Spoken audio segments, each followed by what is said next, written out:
Okey geng, kita tapau burung apa kita pun tak tahu. Jom kita pergi tengok. Burung kapok ada tu. Putih pun tak kat. Oh ni, macam cak lilin tu. Kepala putih tu. Okey lah. Tak apa. Kita buat tu. Hang buat tu. Aku nak buat video.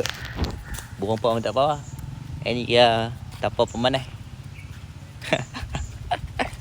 Yang ni tapau.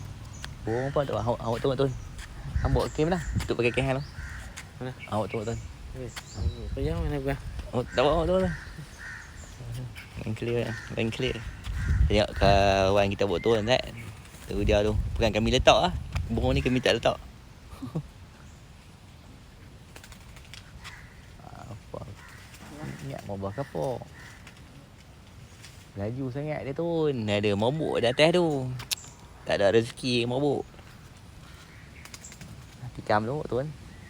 Boleh. Tak apa buat relax je. Tak apa burung tak ada pandang. Jauh tu kawan kita tolong buat tuan set. Sebab kita dah buat video. Kami nak balik ni. Ni dah 12.48. Jadi kita pun nak balik. Santai ni minggu depan kita repeat lain. Apa burung ni tak kerja dia ni dia blok. Tidak kita tapau mabuk apa. Tak ada rezeki apa. Kita tapau yang mana ada. Jauh tu. Jauh tu burung. Burung ni kita nak buat apa? Kita lepas je lah. Cak tutup dia cak.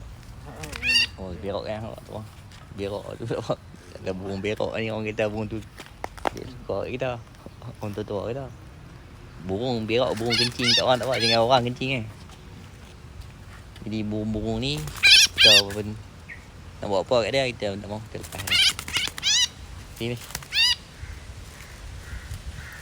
Dia burung yang kita tak ada faedah untuk kita lepas.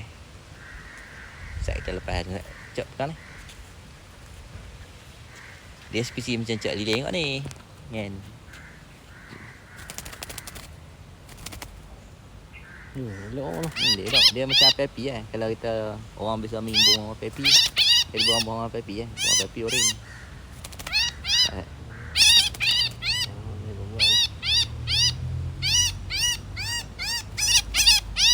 Bulu kecil.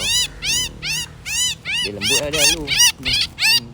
Oh, elok ah. Jadi burung ni je. Oh. Nak ambak mabuk. Okey. Tengok kita lepas.